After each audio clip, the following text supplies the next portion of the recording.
اخلاق اور روحانیت کے فیض سے اور سب سے بڑھ کر اپنے کردار سے، اپنے کریکٹر سے، ظاہری سیاست سے مکمل طور پہ کنارہ کش ہونے کے باوجود صحیح طور پر حکمرانی کی، اور ان کے فیضان و حکومت کا سکہ ناظرین آج بھی مکمل طور پہ رائج ہے۔ یعنی آج بھی دنیا میں جہاں جہاں مسلمان بستے ہیں، دنیا کے تمام مسلمانوں کے قلوب کے اوپر ان کا سکہ اسی انداز سے بیٹھا ہوا ہے۔ ایک طرف ناظرین ان کا علم و فضل، حقیقت و صداقت کی گواہی دیتا رہا، اور دوسری طرف ان کی باطنی اور روحانی طاقت اہل علم و بصیرت کی رہنمائی کرتی رہی۔ انہی برگزیدہ اور چنیدہ شخصیات میں 12ویں صدی ہجری کے چشتی نظامی آسمان کے مجدد کی صورت ایک ایسی ممتاز شخصیت کا نام ہمارے دل و دماغ پر ناظرین آج بھی یقیناً حکمرانی کرتا ہوا دکھائی دیتا ہے، جنہیں دنیا انتہائی ادب سے حضرت مولانا فخر الدین فخر جہاں دہلوی رحمۃ اللہ علیہ کے نام سے یاد کرتی ہے، جو گمراہی کے اندھیروں میں ہدایت کا ایک روشن نور بنے۔ آپ رحمۃ اللہ علیہ اپنے وقت کے بہت بڑے عالم دین،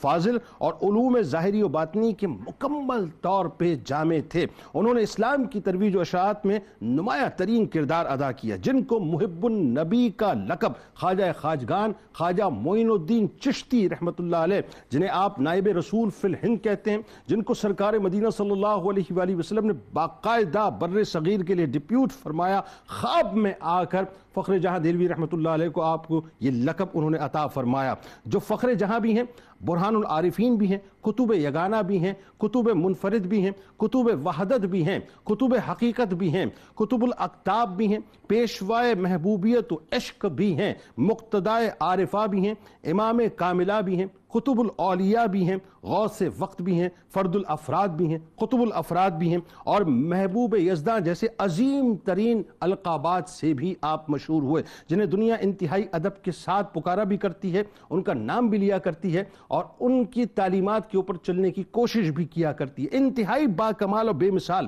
حضرت شاہ فخر الدین دہلوی رحمۃ اللہ علیہ ناظرین اپنے والد کی طرف سے صدیقی اور والدہ کی طرف سے علوی فیض کو سمجھتے ہوئے تھے۔ جس دور میں آپ رحمۃ اللہ علیہ کی ولادت ہوئی، سیاسی لحاظ سے ناظرین وہ دور مسلمانوں کے لیے بہت ہی زوال کا اور تنزلی کا دور تھا، بہت ٹربلنس کا دور تھا، اور یہ ذہن میں رکھیے گا ایسے کئی ادوار بر صغیر کی تاریخ میں آئے ہیں، لیکن جب ایسے ادوار آئے ہیں تو اولیاء کرام نے اپنا بڑا بھرپور کردار ادا کیا ہے۔ یعنی وہ کردار جو اعلاء کلمات الحق کے لیے تھا، وہ کردار جو اللہ اور اس کے رسول صلی اللہ علیہ وآلہ وسلم کے پیغام کے لیے تھا، وہ کردار بنیادی طور پہ جو کردار لوگوں کے یوں کہیے کہ زنگ آلود قلوب کو نہ صرف چمکا دیا کرتا تھا بلکہ ان کو اللہ اور اس کے رسول صلی اللہ علیہ وآلہ وسلم کے راستے پر باقاعدہ چلا بھی دیا کرتا تھا، وہ کردار فخر جہاں دہلوی رحمۃ اللہ علیہ نے ادا کیا ہے۔ اور امارات دہلی پر انطاعت کے باقاعدہ ناظرین جو آثار نمایاں ہو چکے تھے، اس وقت چونکہ کام کرنا بھی مشکل تھا لیکن آپ نے باقاعدہ کام کر کے دکھایا۔ ہندوستان کے اطراف و اکناف میں ناظرین سکھ اور مراٹھے خاص طور پہ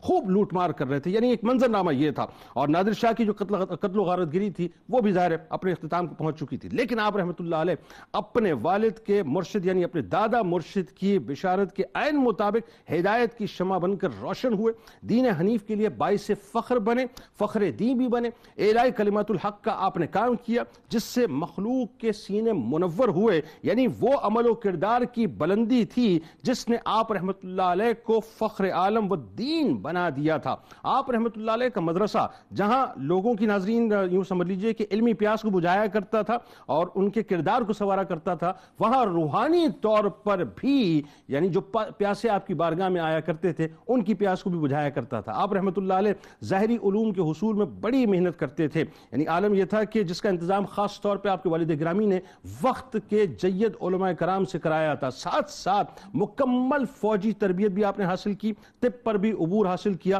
گھڑ سواری سمیت سپاہگری میں بھی آپ مہارت رکھتے تھے۔ روحانیت میں آپ رحمۃ اللہ علیہ نے اپنے والد گرامی ہی کے دست مبارک پر بیعت کی، اور 16 سال صرف 16 سال کی عمر میں آپ رحمۃ اللہ علیہ کو خلافت عطا ہوئی۔ اب یہاں رک کے میں ایک جملہ ادا کرنا چاہتا ہوں، آج 16 سال کا بچہ میٹرک کرتا ہے اور اس کو یہ نہیں معلوم ہوتا کہ میں نے کرنا کیا ہے۔ ذرا سوچیے وہ کتنے عظیم الشان لوگ تھے کہ 16 برس کی عمر میں خلافت کی گدی پر باقاعدہ اب تشریف فرما ہوئے، یعنی دوسرے لفظوں میں لوگوں کی رشد و ہدایت کا ذریعہ آپ 16 برس کی عمر میں بننا شروع ہو گئے۔ آپ رحمۃ اللہ علیہ کے والد بچپن ہی سے آپ رحمۃ اللہ علیہ سے شفقت فرمایا کرتے تھے اور آپ کی اصلاح باطن پر خصوصی توجہ دیا کرتے تھے۔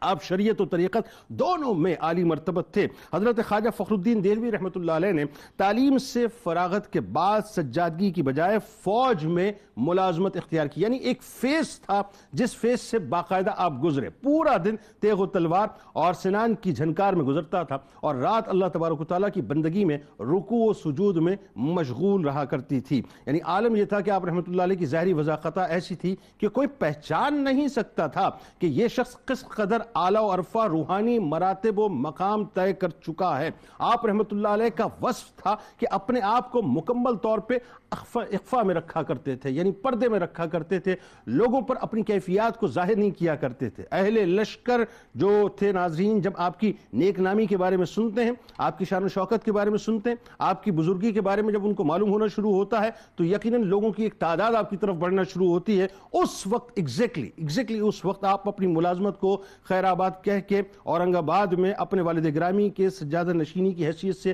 عہدے کو سنبھال لیتے ہیں۔ آپ رحمت اللہ علیہ حدیث، تفسیر اور مسائل تصوف پر درس دیا کرتے تھے۔ آپ رحمت اللہ علیہ کی خانقاہ میں ناظرین جو بھی آتا متاثر ہوئے بغیر آپ سے نہیں جاتا تھا۔ آپ رحمت اللہ علیہ نے اپنے ادارے میں صرف درسی کتابیں پڑھانے پر اکتفا نہیں کیا، بلکہ حقائق و معارف کے وہ دریا بہائے کہ حضرت محبوب الہی خواجہ نظام الدین اولیاء رحمت اللہ علیہ کے دور کی طرح علم و عرفان کے چراغ کو ایک بار پھر آپ نے روشن کر دیا، اور یہ چشتی سلسلے کا باقاعدہ فیضان جو ہے اس کے بعد اگین جو ہے وہ جاری ہونا شروع ہو گیا۔ ناظرین کرام، جرائم پیشہ لوگ آپ کی بارگاہ میں آیا کرتے تھے، اور عالم یہ ہوتا تھا کہ خانقاہ میں آتے ان کے دل تبدیل ہو جایا کرتے تھے، اور پھر وہ ولایت کی گدی جو ہے باقاعدہ سنبھال لیا کرتے تھے۔ عجب دل اللہ تعالیٰ نے آپ رحمت اللہ علیہ کو عطا فرمایا تھا کہ کسی کی بیٹی کی شادی کے لیے یعنی عالم یہ ہوا کہ اپنے حج کے جو پیسے تھے وہ باقاعدہ اس کو دے دیے۔ یعنی کوئی جانے والا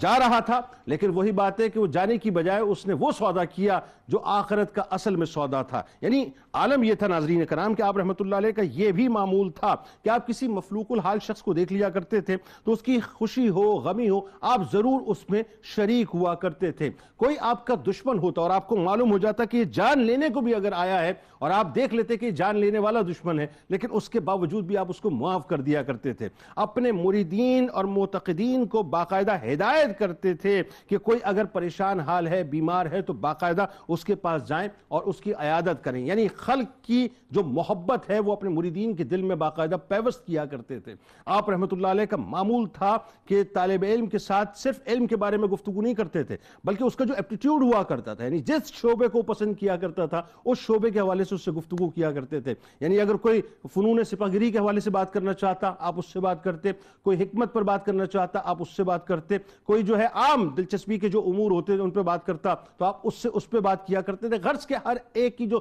ذہنی استطاعت تھی اس کے مطابق اس سے کلام فرمایا کرتے تھے، اور سنت نبوی صلی اللہ علیہ وآلہ وسلم کا ایک کامل ترین نمونہ تھے۔ عالم یہ تھا کہ مریدوں کو اس بات پر باقاعدہ پابند کیا کرتے تھے کہ اتباع سنت سے ہٹ کے کوئی کام نہیں ہونا چاہیے۔ عفو درگزر، پردہ پوشی، یہ بنیادی طور پہ آپ کے خاص اوصاف تھے۔ لہٰذا آج ناظرین بنیادی طور پہ انہی کی بارگاہ میں چلیں گے جو محب النبی ہیں، حضرت خواجہ فخر الدین فخر جہاں دہلوی رحمت اللہ علیہ، چشتی سلسلے کے آسمان کے انتہائی روشن ماہتاب ہیں۔ ان کی بارگاہ میں ہدیہ عقیدت مل کے پیش کریں گے۔ ہمارے ساتھ اس وقت جو شخصیات تشریف فرما